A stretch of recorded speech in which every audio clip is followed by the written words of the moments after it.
மீண்டும் மீண்டும் நீங்க வந்து நான் பணம் கொடுத்து தான் வெற்றி பெறுவேன், மீண்டும் மீண்டும் இந்த மக்களை ஏமாத்திக்கிட்டு தான் இருப்பேன், இவங்களோட ரத்தத்தை குடிச்சு தான் வாழ்வுன்னு நினைச்சீங்கன்னா நான் இந்த தேர்தலையே புறக்கணிக்கிறேன்.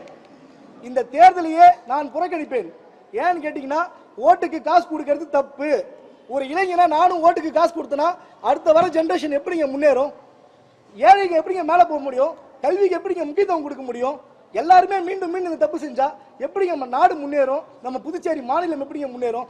இதே இடத்துல உட்காந்துருக்க அண்ணன் நமச்சிவாயத்தையும் அண்ணன் வைத்திலிங்கத்தையும் சொல்ல சொல்லுங்க.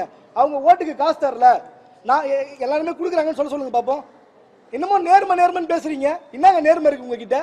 ஓட்டுக்கு காசு கொடுக்கறதா நேர்மையா? உங்க நேர்மை எதுக்குங்க? மக்களுக்கு 500 ரூபாய் காசு தரீங்க நீங்க? யாருங்க உங்களுக்கு இந்த உரிமையை கொடுத்தா? நான் நேற்று இது விஷயமாக மாவட்ட கலெக்டரிடம் நான் கூறினேன். சார் அவர் ஃபோன் பண்ண நான் கலெக்டர் சாருக்கு, சார் தேர்தலில் பணம் கொடுத்துருக்காங்க, இதை நடவடிக்கை எடுங்கன்னு சொல்லிட்டேன். மாவட்ட கலெக்டர் எந்த ஒரு நடவடிக்கை எடுத்த மாதிரி இல்லை. எனக்கு புதுச்சேரியில் நடக்கின்ற தேர்தல் அதிகாரி மீது நம்பிக்கை இல்லை.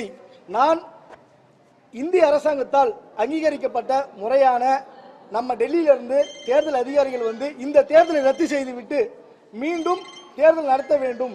காசு கொடுக்காம வெற்றி பெறுங்க சார். இதான் சார் நான் ஆரம்பத்திலிருந்தே சொல்லிட்டு இருக்கேன். நான் எங்கேயாவது ஓட்டுக்கு 10 பைசா கொடுத்தேன்னு சொல்லுங்க, என்னை அந்த நிமிஷமே என்னை அரெஸ்ட் பண்ணுங்க.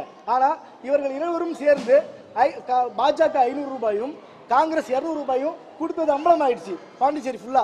இதை நான் டெல்லி தேர்தல் கமிஷனுக்கு முறையா ஆதாரப்பூர்வமா நான் கொண்டு செல்வேன். ஏன்னு கேட்டீங்கன்னா இவங்க எங்கெங்கெல்லாம் கொடுத்துருக்காங்களோ அவங்கவுங்களாம் வீடியோ எடுத்து வச்சிருக்கேன். நான் இவங்களை பார்த்து பயப்படுறாங்க பொதுமக்கள். இன்னைக்கு எல்லாம் பொதுமக்களுமே இவங்களை பார்த்து பயந்து போய் இன்னைக்கு வந்துட்டு காசு வேணாம்னு சொன்னா கூட திணிச்சு கொடுக்குறாங்க. இது தவறுங்க. புதுச்சேரியில் அதிமுக வேட்பாளர் பகிரங்க குற்றச்சாட்டை முன்வைத்திருக்கிறார். புதுச்சேரியில் வாக்காளர்களுக்கு பாஜக மற்றும் காங்கிரஸ் வாக்காளர்களுக்கு பணம் தருவதாக குற்றச்சாட்டை முன்வைத்திருக்கிறார். இது பற்றிய விரிவான தகவலை புதுச்சேரி செய்தியாளர் ஜெயக்குமார் வழங்க கேட்கலாம். ஜெயக்குமார், அதிமுக வேட்பாளர் பரபரப்பு குற்றச்சாட்டை முன்வைத்திருக்கிறார். எப்போது இந்த குற்றச்சாட்டு நடந்ததாக அவர் கூறுகிறார்? விரிவான தகவல் என்ன? பிரவீன், அதிமுக வேட்பாளர் தமிழ்வேந்தன் வந்து அரியாங்குப்பம் தொகுதி வீராம்பட்டம் வாக்கு சேகரிப்பில் ஈடுபட்டாரு. பின்னர் வந்து செய்தியாளர் சந்தித்த வேட்பாளர் தமிழ்வேந்தன் வந்து புதுச்சேரியில வந்து ஓட்டுக்கு பணம் வழங்க வந்து அதிமுகவும் இதுவரைக்கும் நேர்மையாக தேர்தலை சந்திக்கணும்னு தான் பார்த்தேன். ஆனா வந்து பாஜகவும் காங்கிரஸ் வந்து மாறி மாறி பணம் கொடுப்பதாக, அதாவது பாஜக வந்து 500 ரூபாயும் காங்கிரஸ் வந்து 200 ரூபாயும் ஓட்டுக்கு பணம் கொடுத்து இது சம்பந்தமாக பாத்தீங்கன்னா இவங்க வந்து தொடர்ந்து ஓட்டுக்கு பணம் கொடுத்து வெற்றி பெற்று வருவதாகவும் நேர்மையான அரசியலை வந்து தேர்தலை வந்து சந்திக்க வந்து விரும்பவில்லை என்றும் குற்றம் சாட்டினாரு. இது சம்பந்தமாக வீடியோ ஆதாரம் தன்னிடம் உள்ளதாகவும் இந்திய தேர்தல் ஆணையத்துக்கு வந்து இது சம்பந்தமான வீடியோ ஆதாரத்தோட புகார் அளிக்க உள்ளதா என்று சொல்லியிருக்காரு. அது மட்டுமல்லாத இந்த தேர்தலை வந்து ரத்து செய்ய வேண்டும் அப்படி என்று மறுபடியும் தேர்தல் நடத்த வேண்டும் என்று புகார் சொல்லியிருக்காரு.